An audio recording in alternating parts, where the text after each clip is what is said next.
Okay, so problem 39 says factor by grouping, and you notice that we have a four-term polynomial. And when we've discussed factoring these types of expressions before, we've said if you have four terms, you're generally going to have to use factor by grouping.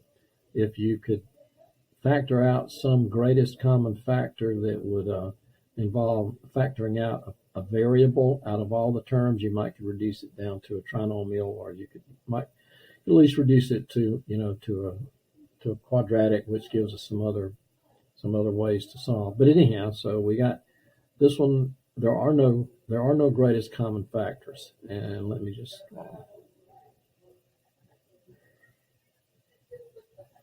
while I'm talking here, let me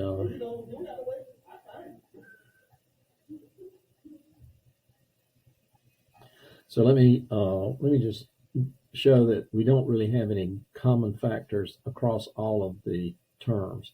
I could take a 3 out of here and here. This would leave me just x cubed, and that would leave me 2x squared.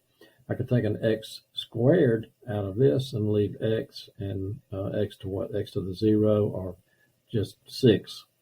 7 out of here, 7 out of here. So there are some individual situations within these terms that I can remove some common factors.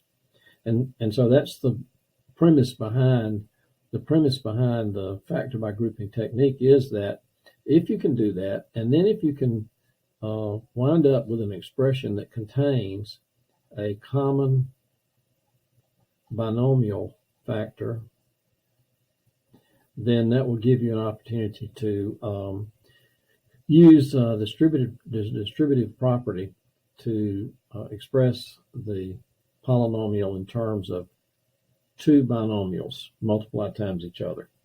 And so let me just show you how that's going to look. So I'm going to start off just grouping the first two terms together and the second two terms together. And so you might say to yourself, well, why'd you pick the first two and the second two? Well, that was a place to start. Yes, I could have grouped them some other way, but let's just start with the first two. And if that produces what we're looking for, we've been successful. If it didn't, we might have to move to some other pairing. And you can kind of already see, I think, why that's going to be the best process. So what I'll do is I'll look at these two and I'll say, oh, I can take 3x squared here, and that's going to leave me, what, x plus 2. Here, I can take out a 7, and that's going to leave me x plus 2. So you'll notice there's my common binomial factor, and so I can now rewrite this as 3x squared plus 7 times x plus 2. And many times in the answer choices, you're going to find that the common binomial factor will be written first, just a convention thing. So, and now let's see which one of our answer choices is the answer.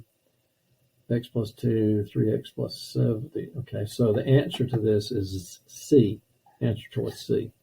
And you say, well, how can you check that? Well, we can just FOIL it and see if when we FOIL this answer, x plus 2, 3x squared plus 7, when we do the FOILing, do we come back to the original polynomial? So x plus 2, 3x squared plus 7. Let's just do the FOILing work here, and we're going to get 3x cubed, right? Okay, I said you follow all the steps without me telling them out. So this was my first in FOILing. Remember the FOILing acronym. First, x times 3x squared is 3x cubed. Outer, x times 7 is 7x. Inner, 3x squared times 2 is 6x squared. Last, 2 times 7 is 14. So in fact, I do return the original polynomial. And again, so the answer to number 39 is C. And so that wound up being not too difficult.